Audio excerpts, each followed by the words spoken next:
Bonjour à tous, bienvenue au webinaire Compo Expert. Avant de débuter, j'aimerais que vous puissiez me confirmer que vous m'entendiez bien, que vous me voyez et que vous voyez mon écran également.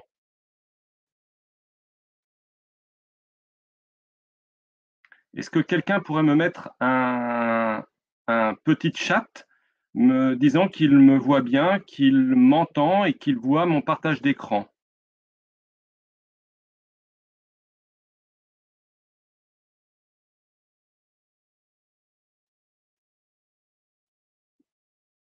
Super, merci beaucoup. Merci beaucoup pour cette confirmation. Donc, je vous souhaite la bienvenue au cinquième webinaire organisé par Compo Expert. Alors, c'est déjà le cinquième. Je rappelle les quatre précédents. On avait fait un sujet sur les gazons, la création et l'entretien des gazons d'agrément. On avait également fait un deuxième webinaire sur les maladies des gazons. Et puis, en début d'année, on a fait un premier webinaire sur l'analyse de sol et tous ses paramètres. On a également fait un autre webinaire il y a un mois sur le pâture annuel et la problématique que cause ce pâture annuel. Tous ces webinaires sont toujours visibles. Si jamais certains d'entre vous ne les ont pas vus, eh bien, n'hésitez pas à prendre contact avec nous, soit avec moi, soit avec ma collègue Cécile Ribanelli. Vous avez nos adresses mail. Je les remises tout à l'heure en ligne au départ du chat. Donc, n'hésitez pas et on se fera un plaisir de vous les envoyer. Alors, ce cinquième webinaire Compo Expert, le sujet, c'est un sujet particulièrement d'actualité pour l'entretien des gazons et des espaces verts, puisqu'il s'agit des biostimulants, solutions modernes au profit d'une gestion durable des gazons sportifs et espaces verts. Alors, ce webinaire, il est un peu particulier pour nous parce que, d'une part, vous êtes extrêmement nombreux à avoir répondu présent à notre invitation. Vous êtes plus de 220. Au dernier recensement, on était plus de 220 à être inscrits à ce webinaire. Donc, on est ravis de ce succès, d'une part. Et d'autre part, ce webinaire est aussi un petit peu particulier pour moi parce que, pour les raisons que vous imaginez bien, eh bien, ce webinaire, je l'organise de chez moi puisque l'ensemble du personnel de Compo Expert travaille actuellement en home office. Alors, je ne sais pas comment vous êtes organisé, mais effectivement, toute l'équipe Compo Expert a une pensée pour vous tous. J'imagine que certains sont en chômage technique, d'autres en chômage partiel. Probablement d'autres sont au travail ou ont repris le travail. Si tel est le cas, j'imagine que c'est avec des règles extrêmement strictes et également en effectif réduit. Et j'espère en tout cas tous vous savoir en bonne santé. Voilà. Donc c'est le premier webinaire que j'organise de chez moi. Donc j'espère que la connexion sera bonne. Et que voilà, vous aurez l'ensemble de l'information que vous espérez avoir.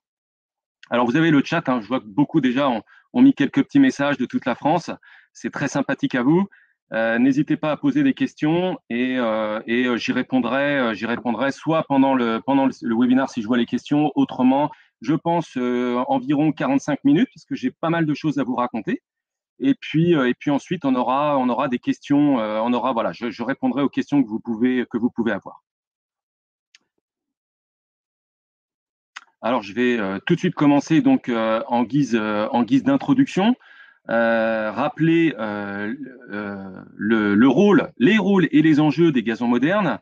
Quand on parle des gazons, quels qu'ils soient, et même des espaces verts, on peut réellement donner une dimension sociétale, une dimension de développement durable à ces gazons, puisqu'ils ont à la fois un rôle sociétal, j'ai même presque envie de dire c'est leur rôle majeur, puisque pourquoi on cultive des gazons en France? Eh bien, tout simplement pour que les gens puissent s'adonner à leur plaisir, à leur loisir, sportifs, balades, promenade. Alors certes, actuellement, évidemment, tout cela est proscrit pour les raisons que vous connaissez, mais dès lors que je pense qu'il va falloir encore qu'on soit patient, mais quand ce sera l'heure du déconfinement, je pense que tous les gens seront heureux d'aller se promener dans les parcs, dans les jardins, dans les châteaux, dans les jardins remarquables, sur les parcours de golf, sur les terrains de sport que vous êtes chargés d'entretenir. Ces gazons, ils sont aussi une dimension écologique puisque c'est une formidable plante qui a un système racinaire extrêmement développé et donc du coup qui va limiter l'érosion des sols, augmenter la séquestration du CO2, réduire le lessivage, réduire la température en zone urbaine. Hein. On dit qu'un gazon, c'est 10 degrés de moins par rapport à une zone asphaltée, à condition bien évidemment qu'il soit bien entretenu. Et puis, on peut aussi donner une dimension économique à ce gazon et notamment son entretien, puisque il faut être capable d'une part il faut être capable d'une part de s'adapter au sport de haut niveau, et puis aussi s'adapter au budget que chacun peut avoir à disposition pour pouvoir entretenir ses gazons.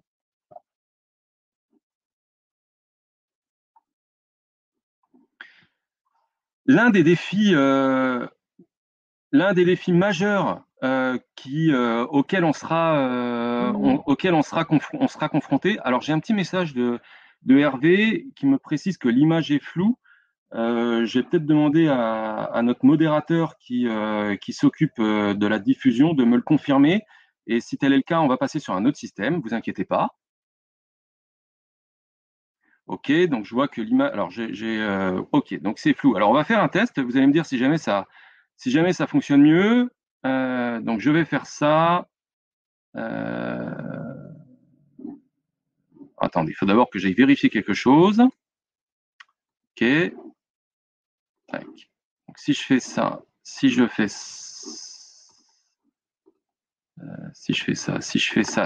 ça et que je vais là,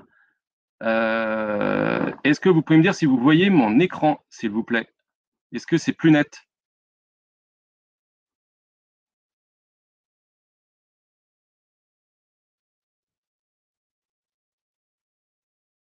Est-ce que si je fais ça, est-ce que c'est plus net pour vous? Nous en étions rendus là.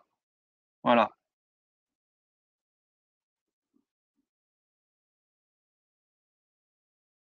Ok, c'est parfait. Donc je vois que j'aime beaucoup ton commentaire, Patrice. Merci. C'est bon. Ok, super.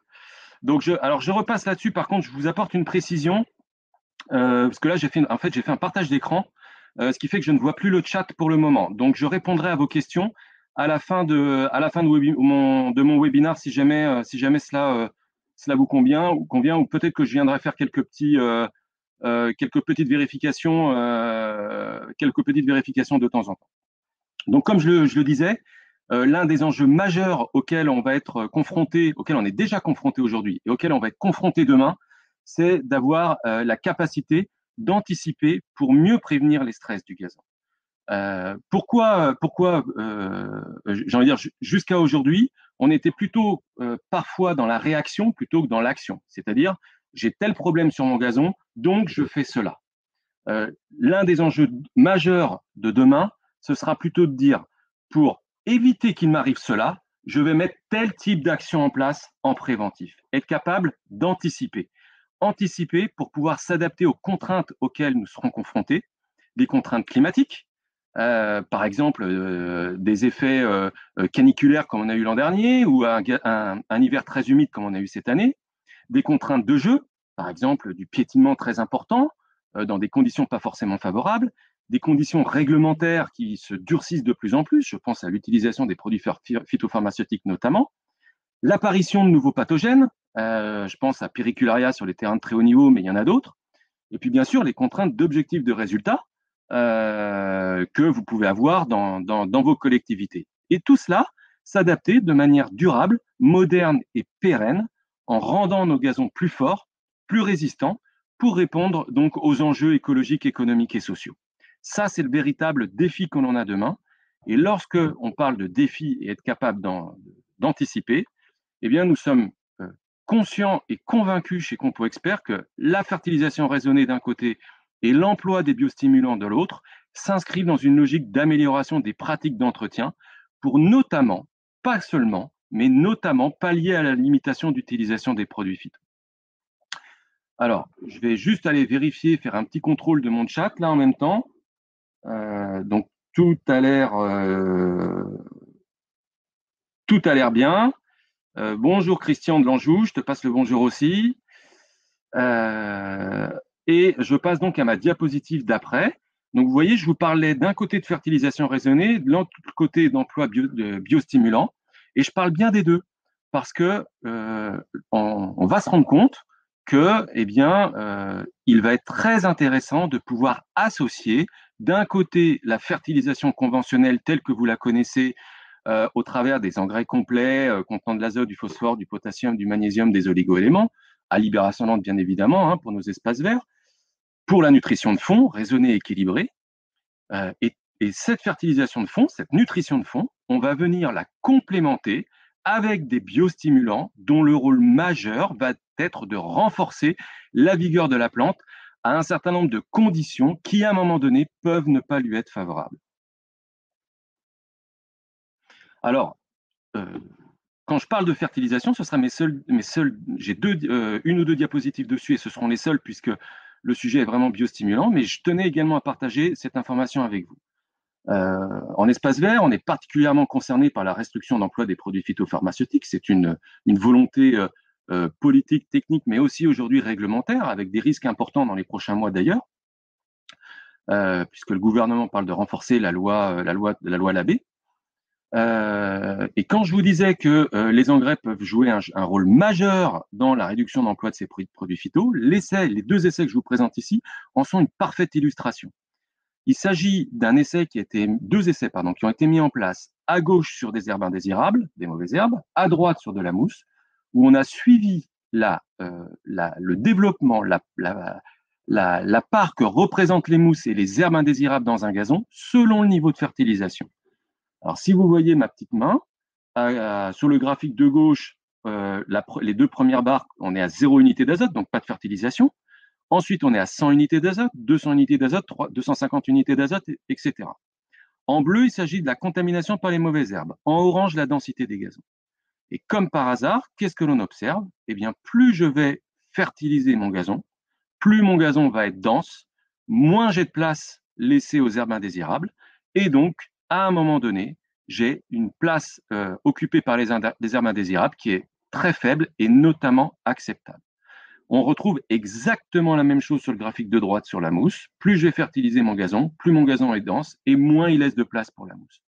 Il s'agit vraiment d'une illustration de ce que je vous racontais, être capable d'anticiper. On va anticiper au travers d'une fertilisation optimisée. Donc, si demain vous voulez utiliser moins de sélectifs gazon ou moins de produits anti-mousse sur vos gazons, l'une des premières choses que vous avez à faire, c'est de mieux les fertiliser. Alors, si je rentre donc dans le vif du sujet, premier paragraphe de mon intervention, on va parler de la définition et de la mise en marché des biostimulants. Alors, il y a une définition officielle qui a été donnée par l'EBIC, reprise par l'UNIFA. Hein. L'EBIC, c'est l'organisme européen qui rassemble les acteurs majeurs des biostimulants. L'UNIFA étant l'interprofession du monde des engrais en France. Donc, ces deux organismes ont donné la définition des biostimulants qui est la suivante. Les biostimulants des plantes contiennent une ou des substances ou micro-organismes, par exemple bactéries, champignons, on en reparlera, dont la fonction est, après application à la plante ou dans la rhizosphère, c'est-à-dire dans la zone de développement du système racinaire des végétaux, de stimuler les processus naturels pour stimuler ou augmenter l'absorption des éléments nutritifs, ça veut dire optimiser la fertilisation de base qu'on peut faire. Et puis, d'autre part, leur efficacité, la tolérance au stress abiotique. Abiotique, ça veut dire tout ce qui n'est pas vivant. Donc, dans notre domaine des espaces verts, ça peut être, par exemple, des conditions climatiques qui ne sont pas favorables, ça peut être une tonte mal ajustée, ça peut être du piétinement important, et puis va également stimuler ou augmenter, améliorer la qualité des récoltes. Alors là, on est sur une définition, on va dire, plutôt agricole, mais si on la traduit dans notre métier pour nous, quelle est la qualité, on va parler de densité du gazon, de développement du système racinaire, de vitesse de germination, de capacité à résister au piétinement, etc., etc. Donc ça, c'est la définition officielle des biostimulants. Pour vous donner une image un petit peu plus, on va dire, schématique, on a fait cette comparaison avec ce qui nous concerne directement, c'est-à-dire l'homme. Parce que l'une des questions majeures qu'on me pose lorsque je peux faire une formation ou une réunion, une conférence sur ce sujet-là, on me dit, mais si je fais des biostimulants, j'ai plus besoin d'apporter d'engrais. eh bien, c'est comme si moi je vous disais, si vous prenez de la vitamine C, est-ce que vous allez arrêter de vous nourrir? On est exactement dans la même image. C'est-à-dire que, bien sûr que non. Si vous prenez votre comprimé de vitamine C, c'est pas ça qui va vous permettre de vous nourrir. Vous allez avoir besoin d'avoir une alimentation équilibrée et raisonnée pour être en forme. C'est clairement le rôle des engrais pour les végétaux. Et puis, à certaines périodes de l'année, lorsque les conditions ne sont pas favorables, par exemple à l'automne, on va complémenter notre alimentation par des vitamines et des probiotiques. C'est typiquement le rôle des biostimulants. Et puis, pour lutter contre certaines maladies, et j'ai envie de dire, c'est particulièrement d'actualité aujourd'hui, puisqu'on espère tous qu'on va trouver prochainement, que notre industrie pharmaceutique va trouver prochainement un vaccin contre ce virus Covid-19 qui nous pose tant de soucis actuellement. Les vaccins, pour les plantes, ça va être le rôle des stimulateurs de défense naturelle. Et puis enfin, pour les hommes, on a aussi les médicaments quand on est malade. Voilà. Et là, typiquement, on va être dans le rôle joué par les produits phytopharmaceutiques, appelés aussi pesticides, qu'ils soient conventionnels ou qu'ils soient de biocontrôle. Donc, quand vous voyez ce schéma, si vous le comprenez bien, vous comprenez bien qu'il ne faut surtout pas opposer les biostimulants aux engrais, mais au contraire, jouer sur leur complémentarité. D'un côté, la nutrition de fond, et de l'autre, le complément alimentaire pour rendre la plante plus vigoureuse à un moment donné. Je viens juste contrôler mon chat.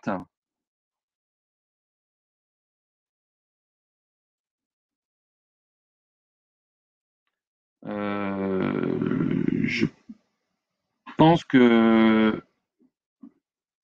que tout est OK, donc je vais continuer. Maintenant, si je m'intéresse au cadre réglementaire légal en ce qui concerne les biostimulants. D'un point de vue réglementaire en France, les biostimulants appartiennent à la famille des matières fertilisantes et supports de culture. En France, vous avez deux voies possibles pour mettre en marché des produits. Vous avez la voie matières fertilisantes et supports de culture, dans lequel vous allez retrouver les engrais, vous allez retrouver les terreaux, vous allez retrouver donc les matières fertilisantes, les biostimulants, pardon. Et puis vous avez la voie produits phytopharmaceutiques, dans lequel vous allez retrouver les fameux vaccins, les stimulateurs de défense naturelle. Vous allez retrouver les produits phyto tels que vous les entendez, c'est-à-dire les produits phyto conventionnels, et dans laquelle on va aussi retrouver les produits de biocontrôle. Donc deux voies possibles, matières fertilisantes ou produits phytopharmaceutiques. Donc, comme je vous l'ai dit, les biostimulants appartiennent à la catégorie des matières fertilisantes. Et pour être mis en marché en France, ces biostimulants doivent obligatoirement disposer d'une AMM, autorisation de mise en marché, qui est délivrée par les autorités françaises compétentes, c'est-à-dire elles vont délivrer une autorisation de commercialisation avec un numéro d'homologation. Donc ça, c'est un petit peu, peut-être nouveau pour vous dans le domaine des matières fertilisantes, puisque lorsqu'on parle d'engrais, les engrais sont, dans 90% des cas, mis en marché, soit dans le cadre du règlement CE 2003-2003, qui sera d'ailleurs prochainement revisité, soit dans le cadre d'une norme française. Ça peut être la NFU 42001, il y en a d'autres, hein, il y a la 44051, la 44551, etc. En ce qui concerne les biostimulants, on est obligé, pour pouvoir mettre en marché, d'abord disposer d'une autorisation de mise en marché délivrée par les autorités françaises, c'est-à-dire par l'ANSES. Donc pour cela, l'industriel, c'est-à-dire une société comme Compo Expert, doit déposer un dossier d'homologation auprès de l'ANSES, dans lequel on va aller démontrer la constance de notre biostimulant, c'est-à-dire sa stabilité dans le temps, dans le bidon, hein, son efficacité, est-ce qu'il est performant, quel est son niveau de performance, et puis son innocuité, à la fois sur l'homme, mais aussi sur l'environnement. Donc ça, c'est extrêmement important. Je suis en train de vous dire que pour tout produit qui revendique une action biostimulante, ce produit doit obligatoirement disposer d'une AMM. Et j'insiste dessus parce que malheureusement, en France et dans notre domaine des espaces verts, beaucoup de produits sont mis en marché sous le couvert d'une norme en revendiquant une action biostimulante, ce qui est totalement illégal. Je rappelle d'ailleurs les sanctions en cas de non-respect de la loi pour les matières fertilisantes. En tant qu'utilisateur professionnel, si vous utilisez un produit qui ne respecte pas cette obligation, la sanction peut aller, et ça rigole pas, jusqu'à 6 mois d'emprisonnement et une amende de 30 000 euros. En tant que fabricant ou en tant que revendeur, c'est-à-dire distributeur, le risque, c'est 2 ans d'emprisonnement et une amende de 75 000 euros. Donc, si je peux vous donner un conseil, messieurs, dames, lorsqu'on vous parle de biostimulants, La première question que vous devez poser, avant même de savoir comment ça fonctionne et ce qu'il y a dedans, c'est quel est le numéro d'AMM? Et une fois que vous avez cette information-là, à partir de là, vous pouvez discuter. Alors, mon paragraphe suivant est consacré au type de biostimulants qui sont possibles avec quelques exemples concrets, notamment dans la gamme Compo Expert. Alors, on a, nous, essayé de segmenter donc, les différents types de biostimulants en 4 grandes familles. Vous avez d'un côté les extraits d'algues et de plantes. Vous avez deuxième catégorie, les extraits. Alors, parmi les extraits d'algues et de plantes, on y reviendra, mais il y a différents types d'algues, notamment Ecklonia maxima, Scophyllum nodosum. Dans les extraits animaux, on a par exemple les acides aminés. On a aussi la famille des micro-organismes, dans lequel vous allez retrouver des bactéries, type Bacillus ou type Trichoderma. Et puis, vous avez les extraits minéraux ou extraits de roche, avec par exemple la silice ou également les substances humiques. Alors, si je m'intéresse à la première catégorie, enfin à l'une des catégories, pardon, que sont les micro-organismes, alors, comme je l'ai dit, il y en a plusieurs types, hein, des trichoderma, des bacillus, des pseudomonas par exemple. L'un des genres les plus intéressants, c'est le genre Bacillus, notamment le Bacillus amyloliquefaciens, c'est un nom un petit peu complexe. Cette bactérie vient se développer dans la rhizosphère, c'est-à-dire dans la zone de développement du système racinaire, où elle va former ce qu'on appelle un biofilm. Si vous voyez sur mon image, vous avez la racine là, qui est en blanc crème un peu plus soutenue, et puis autour, vous avez cette langue, cette bande translucide qui correspond justement au développement de notre bactérie qui va former un cocon protecteur autour de notre racine. À partir de ce moment-là, il y a une relation mutualiste qui va se créer entre la plante et la bactérie, c'est-à-dire des échanges qui vont se faire entre les deux et qui vont être bénéfiques aux deux. Alors, concrètement, un essai qu'on a fait sur gazon, il y a 1 an et demi, lors de Salon Vert, le salon qui avait lieu à Paris, qui a lieu à Paris tous les 2 ans. Donc, c'est un essai sur des jeunes graminées de gazon, d'un mélange qui s'appelle Seed Régénération BS, un mélange de graminées de gazon, raigrans, anglais, pâturage des prés enrichi en BS, où vous voyez, donc on est à 7 jours de germination, hein, ça se voit très bien, le gazon est extrêmement jeune, et pour autant, vous avez un système racinaire qui est extrêmement déjà développé, avec ces racines qui ont tendance à s'agglomérer, se coller entre elles, grâce à ce gel, à ce cocon protecteur qui est formé par la bactérie. Un autre exemple d'un essai qu'on avait fait dans le cadre de l'homologation de ce Bacillus R6 CDX en France. Je pense que la photo parle d'elle-même. À gauche, on était sur le témoin sans Bacillus.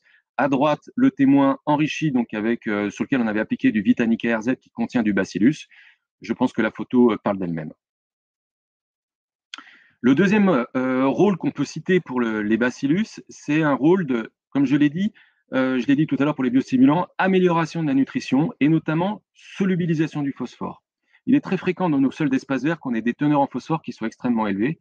Par contre, également avec des pH qui sont supérieurs à 7,5 voire 8, ce qui fait que le phosphore est bloqué. Eh bien, ce bacille, il a la faculté de synthétiser certaines enzymes qu'on appelle des phosphatases qui vont venir solubiliser le phosphore du sol. Ce qui permet que ça permet de rendre le phosphore de notre sol disponible pour la plante. Troisième intérêt des micro-organismes en général, c'est le rôle de compétition ou de synergie entre les micro-organismes. Alors ça, il faut bien le comprendre parce que, en fait, quand vous allez apporter des micro-organismes dans votre substrat, ces micro-organismes vont se développer, vous allez avoir donc une croissance de la population.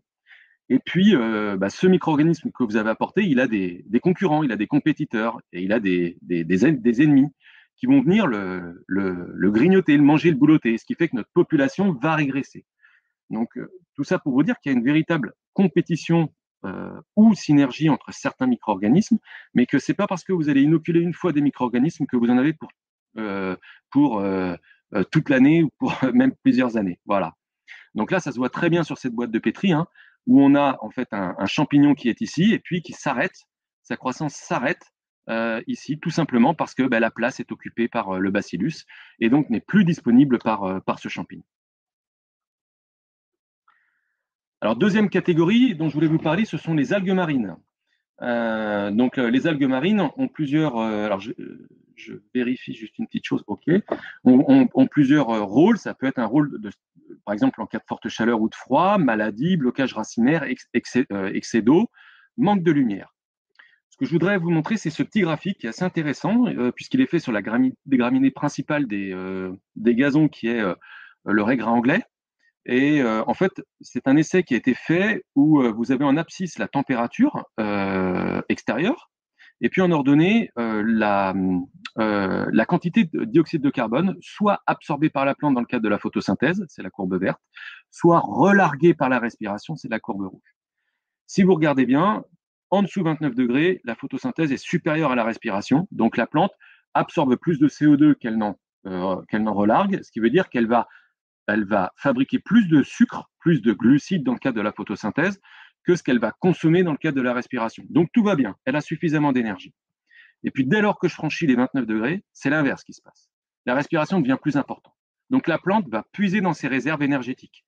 Elle va plus consommer d'énergie qu'elle n'en produit. Et donc elle va s'affaiblir et se mettre en dormance. C'est pour ça que le régras anglais, dès qu'on est à 29 degrés et au-dessus, ce régras anglais a tendance à devenir grisâtre, à arrêter sa croissance, tout simplement parce qu'on est à une température trop importante pour qu'il puisse fonctionner, et il va consommer plus d'énergie que ce qu'il est capable de produire. Et donc le rôle de l'algue, ça va être justement de rehausser cette courbe verte, de faire en sorte qu'elle ne se casse pas la figure comme ça, de la rehausser pour espérer décaler la température décaler le point de rupture, non plus à 29 degrés, mais peut-être à 32, peut-être à 33, peut-être même à 35. Voilà. Et donc c'est là où ça va être vraiment intéressant d'aller appliquer des algues marines. Alors, il existe plusieurs types d'algues, hein. Il y en a notamment deux qui sont intéressantes. On a d'un côté Scophilum nodosum, de l'autre Ecklonia maxima, hein, dans les biostimulants. L'Ecklonia maxima, c'est une algue qui est particulièrement riche en auxine parce qu'elle se développe dans des profondeurs d'eau relativement importantes, et donc, relativement importantes, côtières, mais assez importantes, c'est-à-dire 10-20 mètres. Et donc, elle ne connaît pas l'influence des marées, elle est tout le temps dans l'eau, et son but, c'est qu'elle atteigne le plus vite possible la surface de l'eau, et donc elle va produire beaucoup d'auxine pour favoriser sa croissance. Donc, elle va être très intéressante, cette algue, lorsqu'on va vouloir travailler sur la vigueur du gazon. Et puis la Scophilum nodosum, par contre, c'est une algue, elle, qui se pousse sur les rochers, donc elle subit le stress des marées, UV, manque d'eau quand on est à marée basse, stress mécanique avec le mouvement de l'eau. Et donc elle a une croissance très lente, mais par contre, elle va fabriquer énormément de substances anti-stress, antioxydantes. Donc elle va être très intéressante dès lors que la plante est en période de stress. Troisième biostimulant dont je voulais vous parler, c'est la silice. La silice, elle, c'est donc un élément qui va venir s'accumuler dans les parois cellulaires de la plante pour former des feuilles, notamment, nettement plus épaisses. Alors, ça va avoir une influence sur la régulation de la transpiration, sur la portance du gazon. Donc, c'est très important, par exemple, dans le domaine du golf. On applique régulièrement de la silice avant une compétition pour améliorer la roule de la balle. Ça peut être aussi très intéressant lorsqu'on va s'intéresser à la gestion du risque pathogène. Alors attention, donc, comme je l'ai dit, on est dans les biostimulants, donc la silice n'intervient absolument pas sur le pathogène. Par contre, en rendant la feuille du gazon plus épaisse, eh bien, le pathogène a plus de difficultés pour pouvoir pénétrer la feuille. Et c'est ce qu'on observe à la fois sur le graphique de gauche et le graphique de droite. Le graphique de gauche, on est sur de l'helminthosporiose sur gazon. En rose, il n'y a pas eu de silice appliquée. En bleu, il y a eu de la silice. Et vous voyez que la contamination par le pathogène a été réduite de 50% sur cette zone-là. Donc, bien sûr, on n'empêche pas la contamination, mais peut-être qu'on va la limiter à un niveau suffisamment faible qui ne nécessitera pas l'emploi d'un fongicide. De la même manière, à droite, là, on était sur du Pericularia grisea, c'est un essai qui a été fait aux États-Unis. Ici, à gauche, sans traitement. Au milieu, on est sur la silice, seule. Ici, sur du chlorothalonil, donc le fongicide conventionnel. Vous voyez qu'avec la silice, on a un résultat qui est pratiquement équivalent au fongicide conventionnel. Et puis, sans surprise, le meilleur résultat, c'est l'association des deux. Alors, quelques exemples de biostimulants dont je vous avais parlé. Hein. Chez nous, on a par exemple 3 Vitanica. Un Vitanica SI, comme son nom l'indique, c'est donc un produit qui contient de la silice. plus de l'algue. Le Vitanica P3 Extra, il a la caractéristique, et c'est le seul produit qui existe comme ça, à contenir les 2 extraits d'algues dont je vous ai parlé, Ascophyllum nodosum et Clonia maxima. Et puis, 3e produit aussi intéressant, c'est le Vitanica RZ, qui est aussi à base d'algues et Clonia maxima, plus le micro-organisme Bacillus R6-CDX. Évidemment, c'est tous ces engrais-là, ou tout du moins l'additif agronomique qu'ils contiennent, qui revendiquent une action biostimulante, sont homologués. 2 autres produits bioactivateurs et améliorateurs de sol, donc on va plutôt les travailler soit à la création, soit à l'aération. D'un côté, la grosylalgine, riche en alginate, en substances humiques, en Bacillus R6-CDX, et puis à droite, la grosylLR2, lui, il n'a aussi aucun équivalent, c'est 44% de silicate collidal, donc de silice dont je vous ai parlé justement précédemment. Alors, vous voyez, typiquement, un essai qui a été mené sur un green de golf et sur un terrain de sport en substrat hybride. Là, on était sur un des substrats hybrides du Centre national du football de Clairefontaine, où on a suivi le développement de la population bactérienne, alors en bleu sur un témoin où la grosylalgine n'a pas été appliquée, à droite avec la grosylalgine appliquée, la même chose sur le green de golf, à gauche pas d'agrosylalgine, à droite avec agrosylalgine, et on se rend compte que, eh bien, on arrive à augmenter la population, de multiplier la population par 5, voire même par 8 sur le green, grâce à la grosylalgine. Voilà. Alors, 3 autres également produits à base de biostimulants chez nous, ce sont 3 engrais à libération lente avec Bacillus. Et là, typiquement, on est dans ce que je vous ai parlé, la fertilisation associée, où on va associer la fertilisation à libération lente pour nourrir la plante avec les biostimulants, le Bacillus qu'il y a dedans, pour renforcer la vigueur de la plante. Alors, je souhaite maintenant consacrer un petit peu de temps à des exemples d'utilisation et programmes de fertilisation pour vous donner une dimension concrète à ce que je suis en train de vous raconter. Je vais juste aller regarder le chat. Donc, je vois que, a priori, tout va bien. Donc, je peux continuer ma présentation. Alors, quelques exemples d'utilisation des biostimulants en espace vert en général, notamment sur gazon. Alors, par exemple, pour un chevelu racinaire plus dense, je commence en haut et je vais, si vous voyez pas ma main, et je vais tourner dans les aiguilles d'une montre. Pour une meilleure nutrition ou contre certaines carences induites. Voilà. Je pense, par exemple, je vous ai parlé tout à l'heure de Bacillus pour le phosphore quand le phosphore est bloqué, typiquement, on est là-dedans. Pour une meilleure tolérance au piétinement. Voilà. Résistance au jeu. Pour une meilleure activité photosynthétique, notamment lorsqu'il y a des ombres portées avec les tribunes sur les terrains de haut niveau ou en période hivernale. Pour les substrats à très faible activité microbienne, vous avez vu l'intérêt de la grosylalgine. Je pense aux substrats hybrides, mais je pense aussi, pourquoi pas, à certains substrats pour les massifs. Vous verrez tout à l'heure, les massifs de plantation dans les jardins, ou que lorsqu'on plante, eh bien, lorsqu'on a rebêché le sol, eh bien, on a cassé la vie microbienne du sol. Il est intéressant d'amorcer la pompe avec de la grosylalgine. D'autres utilisations pour une germination et une installation plus rapide. Vous avez vu ma photo avec mes semences de gazon inoculées en bacillus. Typiquement, on est dans cette logique-là. Pour une meilleure tolérance au froid ou au gel, pour une meilleure reprise après les travaux de rénovation. Exemple, la grosylLR2. Contre le stress hydrique et la chaleur. Là, on est typiquement dans la silice. Donc Vitanica SI ou agrosyllLR2. Pour une meilleure cicatrisation après une tonte non ajustée, on en parlera tout à l'heure. Là, on est plutôt avec un produit comme le Vitanica P3 Extra. Donc, vous voyez, on a plusieurs utilisations possibles, mais il ne faut pas croire qu'un biostimulant va tout faire. Encore une fois, celui qui vous raconte ça, soit il connaît très mal son produit, soit c'est un menteur. Les biostimulants, chaque biostimulant a ses propres caractéristiques, ses propres avantages, un domaine où il va être très fort. Même au sein, par exemple, des micro-organismes, vous prenez un genre Bacillus, vous prenez même les Bacillus amyloleucophaciens, vous avez plusieurs souches disponibles, ils n'ont pas tous les mêmes caractéristiques, les mêmes propriétés. Certains vont être plus forts sur la solubilisation du phosphore, d'autres vont être plus forts sur l'intérêt pour aller développer le système racinaire ou la germination du gazon. Voilà, donc chacun a ses caractéristiques. Il faut bien connaître son rôle pour pouvoir le positionner au bon moment en fonction de l'objectif que l'on a. Alors, donc des exemples dont je vous ai parlé, par exemple à la préparation du substrat. Là, j'ai envie de dire, c'est valable pour quel que soit le type de substrat, qu'on soit sur du terrain de sport ou qu'on soit sur du massif d'ornement, sur des végétaux d'ornement, voire même sur des travaux d'aération ou de réfection. L'objectif que vous allez avoir, dès lors qu'on va travailler les substrats, on va travailler les travaux d'aération, on va vouloir biodynamiser les sols. On travaille les sols, eh bien, il faut les activer, ces sols. Les rendre aptes à l'enracinement dès lors qu'on va installer notre gazon ou nos plantations. Contribuer aussi à une bonne stabilité structurelle et une porosité. C'est une occasion unique. Donc là, on va aller travailler sur des biostimulants qui vont aller bioactiver, améliorer le sol. On va vous conseiller de l'agrosylalgine à 100 grammes mètre carré. Donc, je rappelle, micro-organisme, alginate, acide humique. Et puis, de l'agrosyl LR2, donc à base de silice et de phosphore soluble pour aller favoriser un développement du système racinaire et une bonne stabilité structurale. Voilà typiquement un exemple de programme biostim qu'on peut faire à la création, à la plantation d'arbres, au semis de gazon, plaquage de gazon, etc., aux travaux de décompaction, d'aération, etc. Deuxième exemple, au moment du semis. Là, l'objectif, c'est accélérer la germination, installer un système racinaire dense et profond le plus rapidement possible et assurer une nutrition de longue durée en évitant tout risque de brûlure sur les jeunes racines.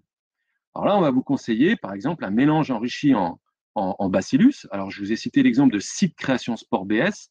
Comme son nom l'indique, c'est un mélange qu'on va utiliser à la création. Et puis, on a son équivalent qui s'appelle Seed Régénération BS, qui est plutôt pour les regarnissages de terrains de sport. On est sur des mélanges inoculés avec le fameux biostimulant Bacillus.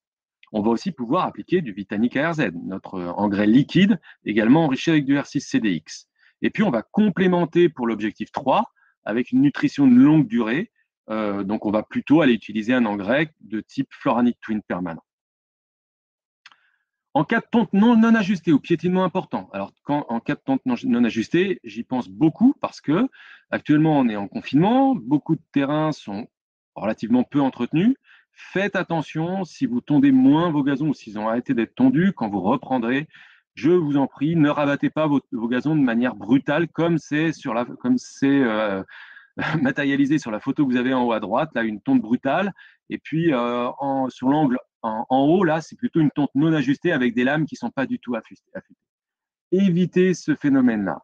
Si jamais cela doit arriver, ou en tout cas pour le limiter, durcissez votre feuille de gazon avant la tonte. La tonte ne sera que meilleure. Donc pour durcir de la feuille de gazon, on va aller travailler sur la silice, donc du Vitanic ASI. Et puis cicatrisez les plaies de taille si jamais il vous arrive cette catastrophe, avec du Vitanic AP3 extra à J+0 ou J+1 après la tonte.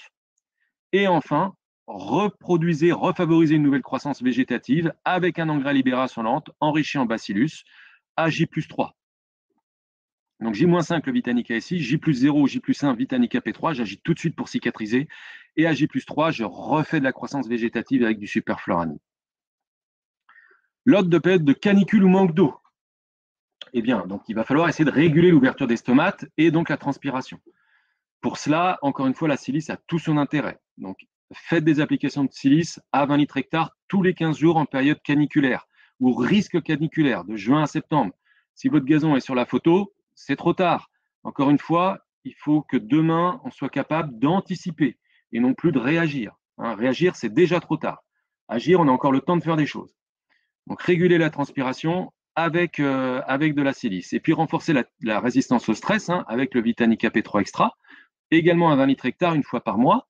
Je rappelle que le P3 extra, il contient cette fameuse algue Ascophyllum nodosum qui, elle-même est confrontée au stress hydrique sur ces rochers en bordure de littoral. Si dans la salle, il y a des gens qui s'occupent d'espaces verts, de jardins remarquables, etc., eh bien, vous pouvez également mettre en place un programme résistance caniculaire pour soit en jardinière, mobilier urbain ou en plantation de massifs. De la même manière, on va aller réguler la transpiration, toujours de la même manière avec des applications de Vitanic ASI à 0,5% qui peuvent se faire dans l'eau d'arrosage. Et puis, on peut pailler. Pailler avec un paillage, avec un support de culture qui s'appelle agrosol.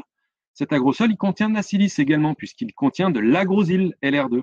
Donc, gros intérêt d'aller pailler avec de l'agrosol, c'est que je vais avoir un effet conservation de l'humidité et meilleure résistance au sec grâce à la silice de l'agrosyl. Donc, l'agrosol, très intéressant en paillage également à 3-5 cm. En cas de maladie, si la maladie est déjà présente, j'ai envie de dire, La seule solution que vous avez, c'est de bloquer la maladie. Donc pour ça, employez un produit phytopharmaceutique homologué à J, c'est-à-dire au moment où vous traitez. L'objectif, c'est aussi de relancer la vigueur du gazon, donc appliquer Vitanica P3 Extra, hein, le fameux engrais qui contient, biostimulant qui contient les deux algues, Eclonia maxima et Piascophyllum nodosol. Et puis enfin, comme on a bloqué la maladie, on a libéré de l'espace dans le sol. Cet espace, il faut tout de suite aller l'occuper. Et on va l'occuper grâce à la bactérie contenue dans Vitanica RZ. Donc à J+3, on va appliquer Vitanica RZ pour venir occuper l'espace qui a été libéré par le pathogène pour éviter une nouvelle contamination. Donc à J, je bloque la maladie.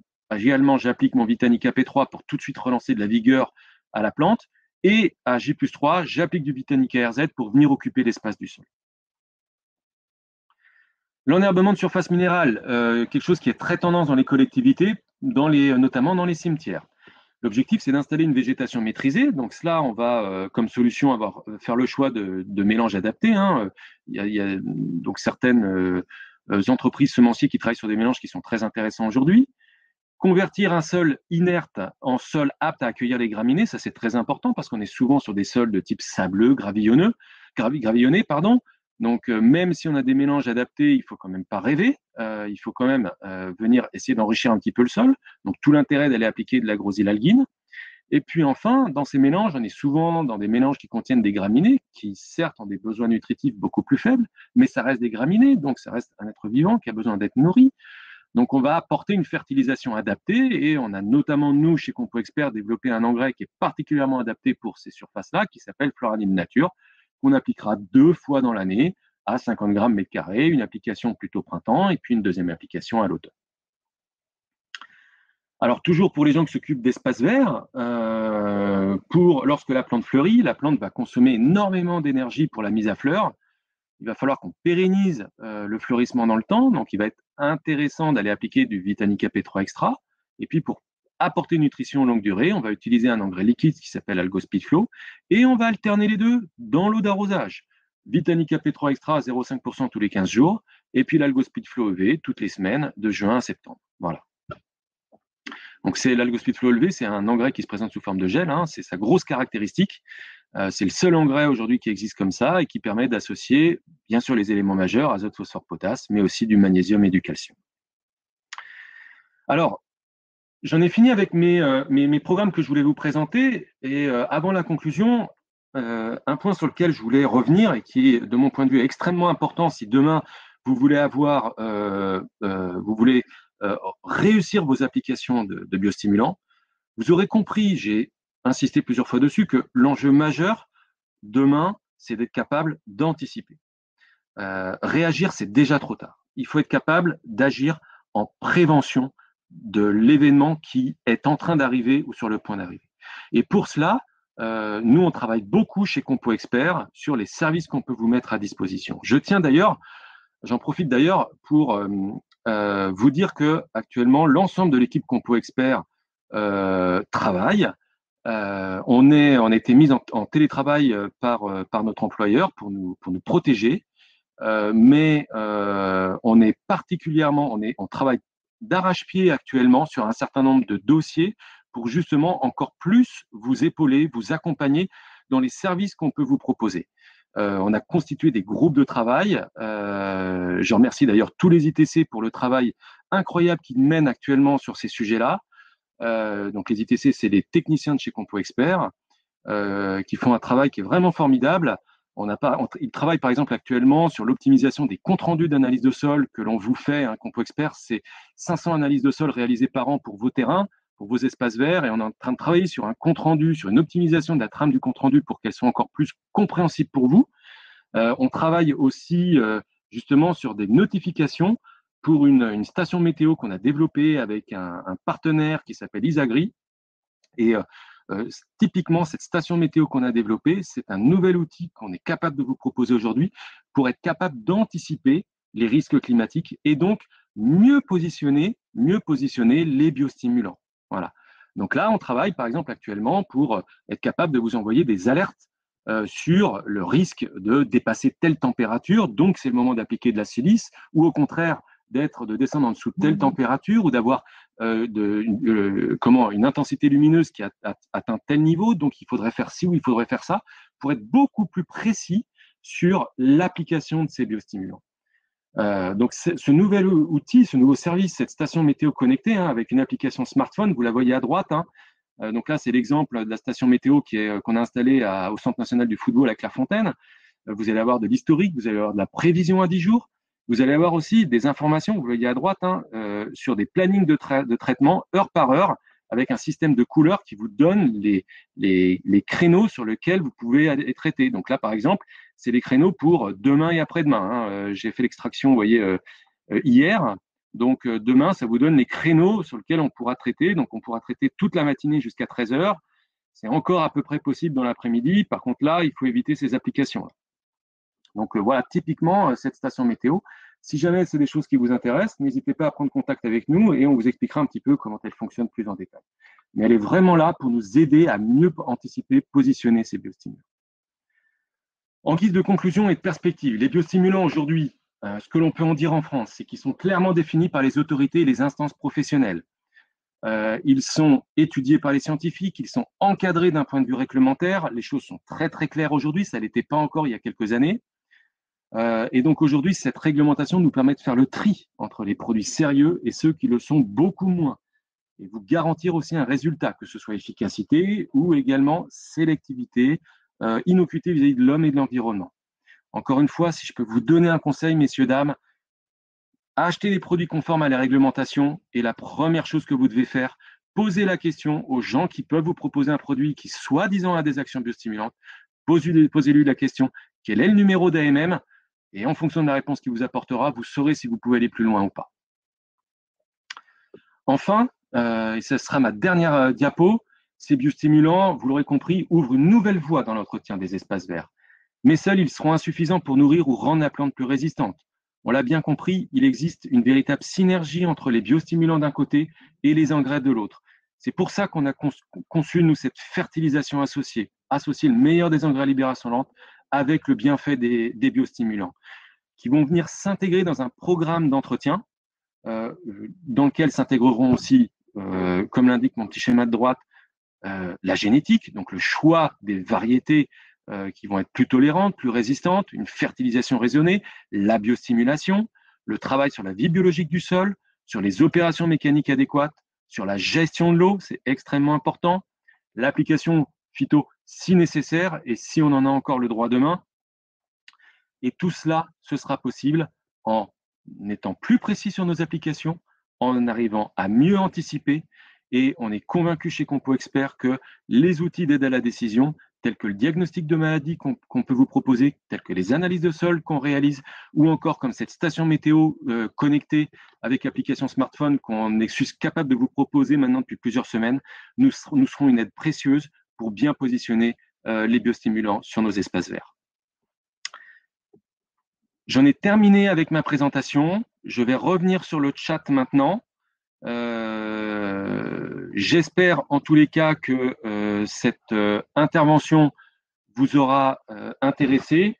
J'en suis à 48 minutes, je vous avais dit 45, j'ai dépassé de 3 minutes, j'en suis un petit peu navré. J'espère que, voilà, a priori, il y a encore beaucoup de monde en ligne. Donc j'espère qu'elle vous aura intéressé. Et donc, je suis maintenant à votre disposition pour pouvoir répondre aux questions.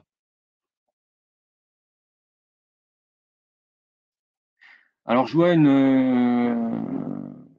une question de Thierry Dasque. Bonjour Thierry, déjà. Voilà, je vous remercie de votre présence, c'est sympa parce qu'il y a des gens qu'on connaît bien. Alors, attendez, la question de Thierry, c'est est-ce qu'il y aura un prochain webinaire en complément sur l'analyse du végétal? Alors, à ce jour, ce n'est pas prévu, Thierry, mais justement, on est tout à fait à l'écoute des propositions que vous avez à nous faire. Donc, on retient l'idée et on la travaillera prochainement. J'ai cru voir une question arriver. Je vais essayer de répondre à peu près à tout. Alors, je vais essayer de revenir un petit peu en arrière. Oui, donc Cécile a répondu, c'est génial. Bien sûr, si vous êtes intéressé par notre présentation en PDF, n'hésitez pas à nous envoyer un petit mail à Cécile ou à moi et avec grand plaisir, on vous la transmettra. Je rajoute une dernière diapo, là, j'espère que vous la voyez encore. C'est la diapo de tous nos ITC, nos techniciens en France. Peut-être que, comme il y a beaucoup de monde sur le webinaire aujourd'hui, peut-être que certains, peut-être que vous ne connaissez pas, vous n'avez pas leurs coordonnées, donc on a remis la carte de France pour que vous puissiez avoir leurs coordonnées.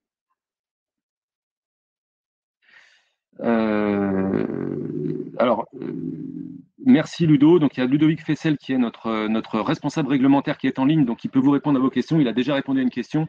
Bien sûr que non, les biostimulants ne nécessitent pas de certificat, même s'ils disposent d'une AMM, puisque, comme je l'ai dit en préambule, ils appartiennent à la catégorie des matières fertilisantes. Le certificat ne concerne que les produits phytopharmaceutiques. Alors, il y a Vincent Maugenet. Bonjour Vincent, je suis content que tu sois là, qui est intéressé par la station météo. Eh bien, écoute Vincent, je te propose de te rapprocher de Vianney. Tu connais très bien Vianney, ton technicien, Vianney l'aîné. Donc, rapproche-toi de lui pour que vous puissiez voir cela ensemble. Alors Arthur, pour l'application de Vitanica ici, il y a des choses à éviter pour le faire dans de bonnes conditions. Oui Arthur, il y a des choses à respecter. La silice en milieu liquide n'est stable que lorsqu'elle est à pH extrêmement élevé. Dans le Vitanica ici, on a un pH qui est donc très alcalin, qui est à 12. Donc je vous conseille d'appliquer la silice seule et uniquement seule. Surtout pas avec des engrais liquides contenant des oligoéléments, notamment du fer, et pas non plus avec des produits phytopharmaceutiques. Le mieux est de l'appliquer seul, pour la raison que je viens d'évoquer.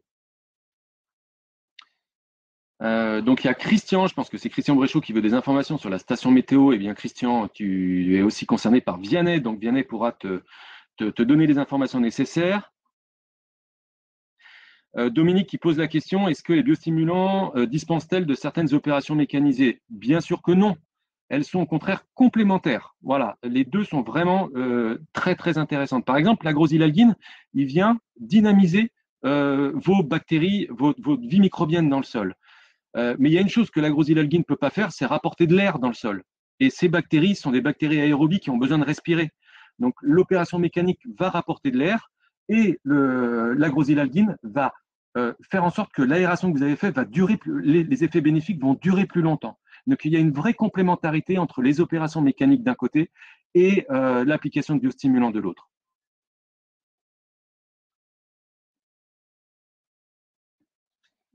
Patrice, prenez soin de vous aussi. C'est gentil de penser à moi. Pour l'instant, je croise du doigt. La forme est là, donc tout va bien. Alors, je vais revenir un petit peu en arrière. J'ai peur d'avoir loupé des questions parce qu'on est tellement nombreux. C'est super. Je vous remercie vraiment beaucoup.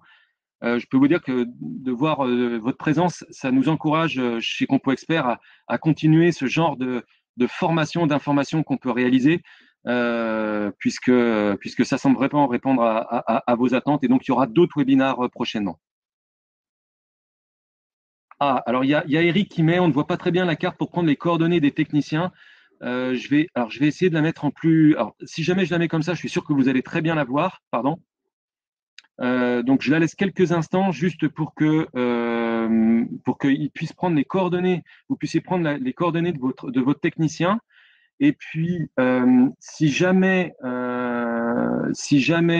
ne l'avez encore pas, je vais vous pouvez m'envoyer un petit mail ou alors à Cécile Rivanelli et on vous donnera leurs coordonnées très très rapidement. Alors, Jean-Michel, pensez à vos vacances sur La Rochelle. Très bien, pour l'instant, on va rester confinés. Et puis, dès qu'on aura le droit de reprofiter des magnifiques régions en France, quelles qu'elles soient, eh bien, on ira profiter de nos belles régions, que ce soit bien sûr La Rochelle, mais pas seulement. Il y a aussi les régions montagneuses. Moi, je suis un fan de montagne, donc dès que je pourrai aller refaire quelques promenades en montagne, je peux vous dire que j'en serais ravi et je pense que je ne suis pas le seul. Voilà. On pense bien sûr également à la côte basque, à toute la région landaise, on pense à la Méditerranée, on pense aussi, pas seulement au bord de mer, hein, il y a aussi des très très beaux coins, je pense aux régions de l'Est, il y a des très belles régions dans l'Est, hein, et je pense notamment à eux qui ont été particulièrement touchés ces dernières semaines. Donc voilà, une pensée pour vous tous, mais particulièrement pour eux. Bien évidemment qu'il y a la Bretagne, je pense aux Bretons, monsieur Nicolazo. Et puis, il y a également la Normandie, il y a également les gens du Nord, ce sont des gens qui sont extrêmement accueillants. On a de magnifiques régions en France, voilà, donc euh, c'est bien de vouloir voyager à l'étranger, et c'est mon petit côté écolo, c'est bien de vouloir voyager, découvrir le monde, mais commençons déjà par découvrir notre magnifique pays, qui est le pays de la France. Voilà. Les Vosges, c'est un magnifique région.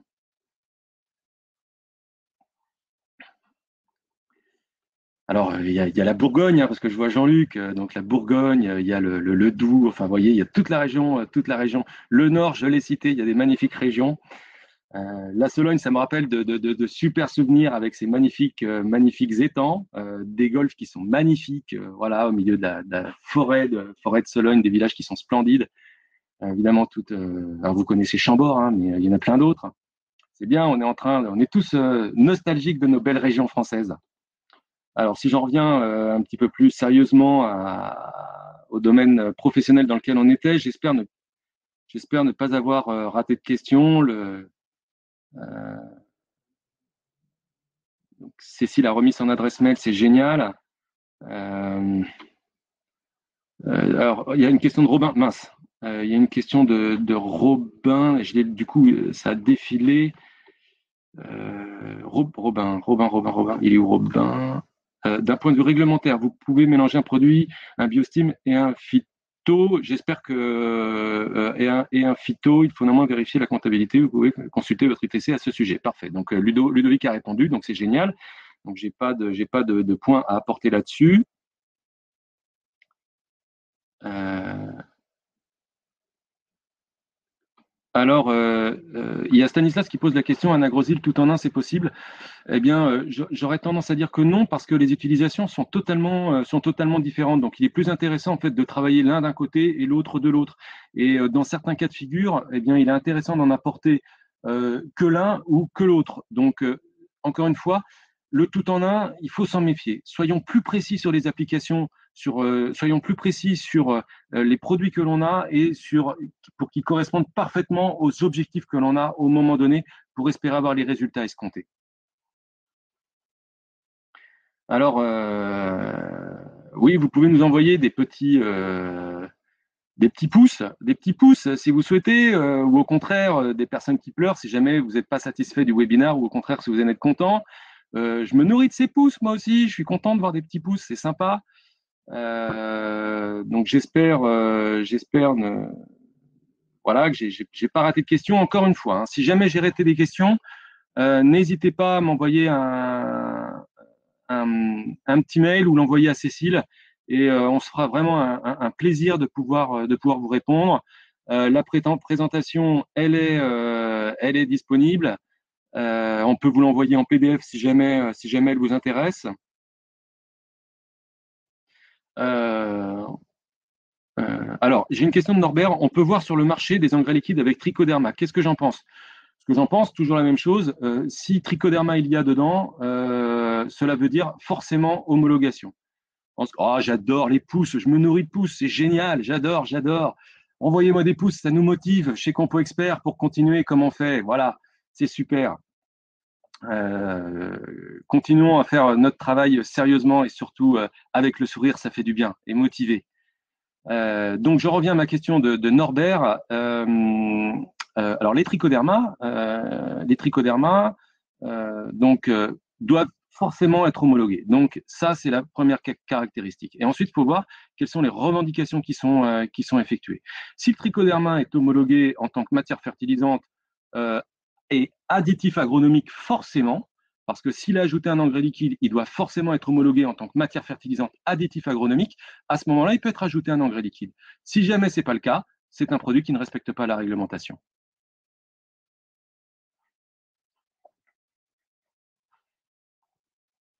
Euh, Norbert, vraiment, j'insiste, la première chose que tu dois aller vérifier, je pense que c'est Norbert de Normandie, un clin d'œil aux Normands, c'est vraiment de regarder ce côté réglementaire. Voilà.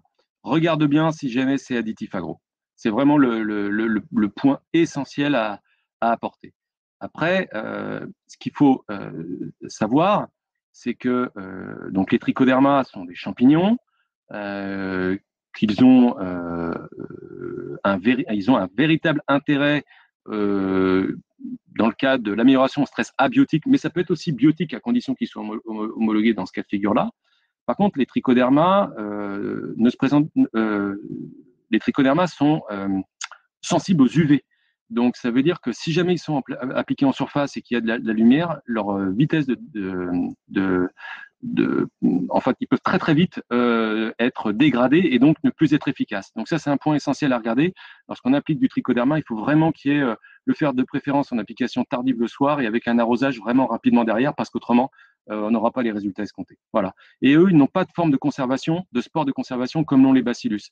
Les bacillus, si les conditions ne sont pas favorables, peuvent se mettre sous une forme de conservation qui leur permette de résister à des conditions qui ne leur sont pas favorables. C'est pas le cas du trichoderma. Voilà. Donc c'est une petite différence qui est entre les deux. Les trichoderma, c'est pas forcément, Amandine, c'est pas forcément une homologation phyto. C'est le metteur en marché, donc l'industriel, qui peut faire le choix. Soit il veut revendiquer une action sur des stress biotiques, ça veut dire sur des champignons, sur des pathogènes, par exemple sur, j'en sais rien, sur du rhizoctonia. Et donc dans ce cas-là, il est obligé, l'industriel va déposer le dossier d'homologation trichoderma en tant que produit phyto. Si par contre il ne veut revendiquer que des actions, une résistance stress abiotique, à ce moment-là, on est sur la voie biostimulant. Donc, dans ce cas-là, il veut homologuer en tant que biostimulant matière fertilisante. Les deux sont possibles. C'est l'industriel qui fait son choix en fonction de ce qu'il va revendiquer demain. Vous imaginez bien que si c'est en phyto, il y a énormément d'informations à fournir auprès des autorités françaises.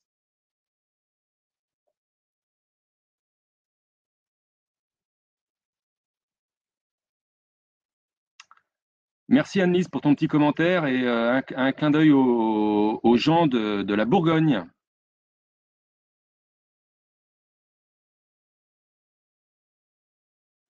Alors, je suis encore à votre disposition, hein, quelque temps, si vous avez encore quelques questions. Alors, une question de Dominique est très intéressante. Quel sera le prochain sujet traité en webconf?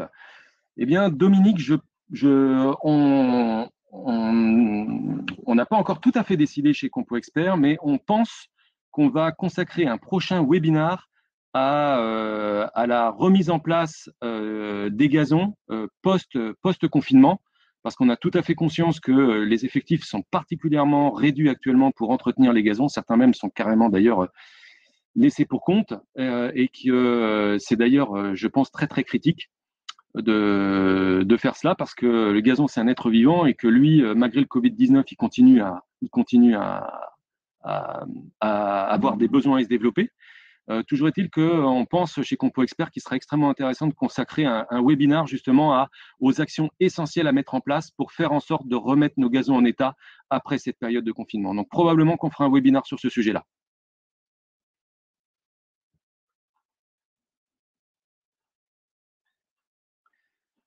Merci Christian. Je t'envoie également des pouces et des clins d'œil. Et encore une fois, je vous demande vraiment à tous de prendre soin de vous, de rester chez vous et d'attendre que cette mauvaise passe soit derrière nous pour qu'on puisse à nouveau profiter de nos magnifiques espaces verts.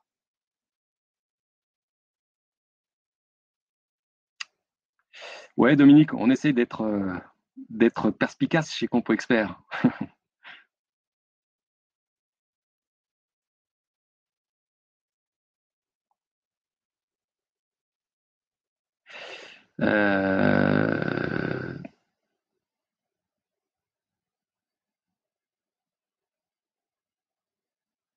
Salut Jacques, à très bientôt et puis je te souhaite plein de courage pour ton nouveau job. Hein. Un clin d'œil aux gens d'Husqvarna avec qui on entretient d'excellentes relations.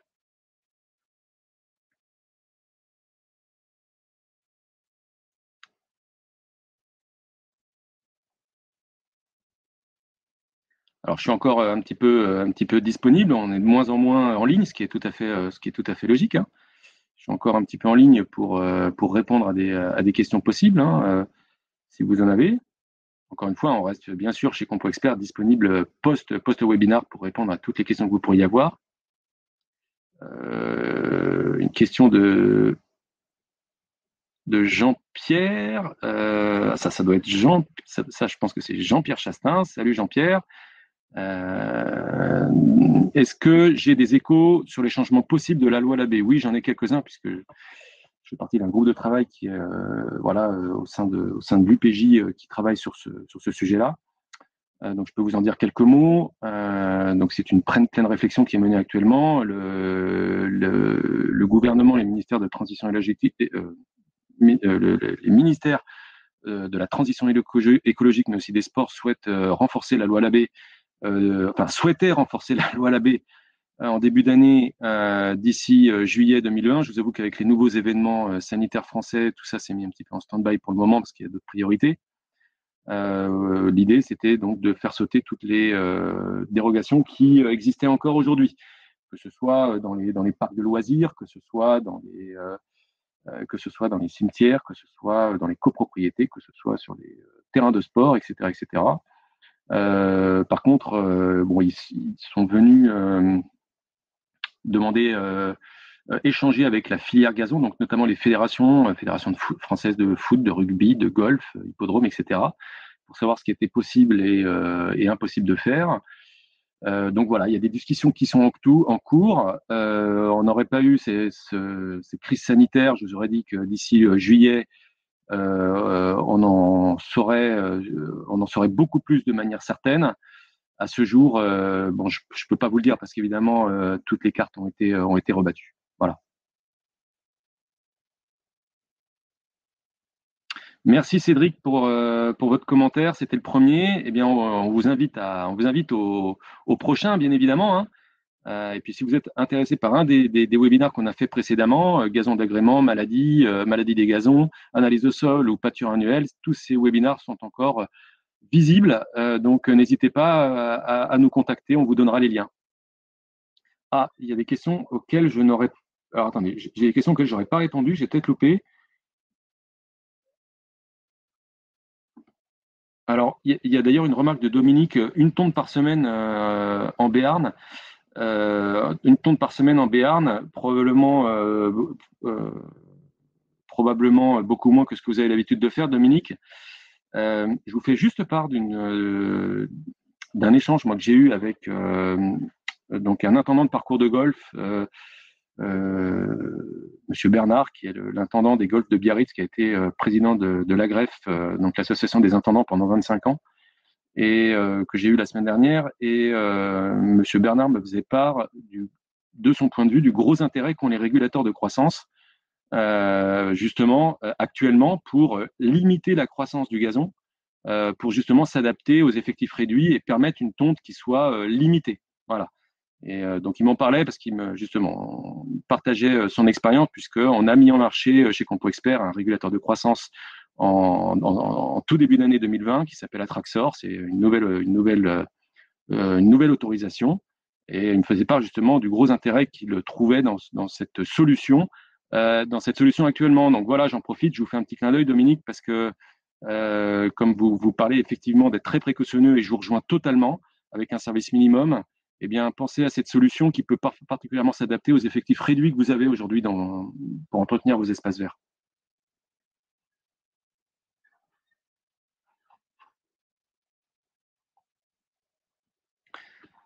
Eh bien, Pascal, je suis ravi que vous ayez apprécié ce webinaire, et puis j'espère que ben voilà, vous serez présent sur les prochains qu'on organisera. Alors, a priori, Hervé m'a mis un message que j'avais raté quelques questions.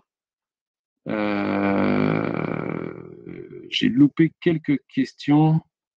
Ok, donc je vais essayer de revenir. Bonne idée. Ta, ta, ta. Alors, oui, la question d'Amandine. En tout cas, un fertilisant avec trichoderma sans être norme NFU 44204, c'est donc bien interdit. Oui, Amandine, c'est totalement interdit.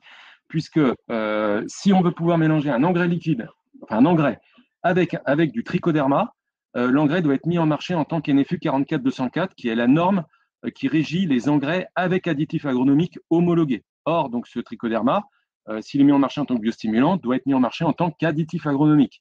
Donc, l'engrais doit être mis en marché en tant que 44204. Si tel n'est pas le cas, ce produit ne respecte pas la réglementation française.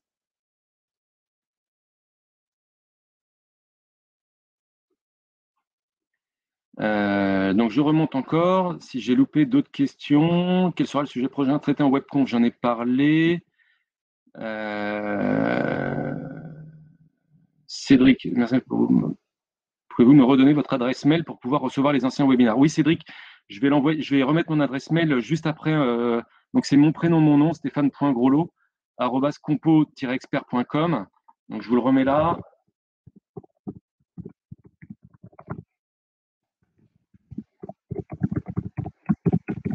Hop là. J'espère que j'ai pas fait de faute parce que je vois pas ce que j'écris. Stéphane.groslo@compo-expert.com. Voilà, c'est tout bon. Donc avec ça, vous pouvez me renvoyer un petit message. À bientôt Jean-Pierre et prends soin de toi. Je remonte en arrière. J'espère. Est-ce que j'ai loupé? Merci beaucoup. Et un de ces jours sur Narbonne, bien évidemment. Oui, sur Narbonne, on n'a pas parlé de cette belle région aussi. Intéressant. Si vous passez par Béziers, je serais ravi de vous accueillir au stade. Eh bien, écoutez, pourquoi pas, je retiens votre invitation à Béziers. On pourra venir avec mon collègue Hervé Loire, qui fait toute la région Provence-Alpes-Côte d'Azur. Hervé, j'espère que tu as bien noté cette invitation. Je reviens encore en arrière. Donc, Ferdinand, j'ai répondu je vous ai mis mon mail. Mais non, il pleut jamais en Bretagne, c'est pas vrai. La Bretagne est une magnifique région. Tac, tac, tac.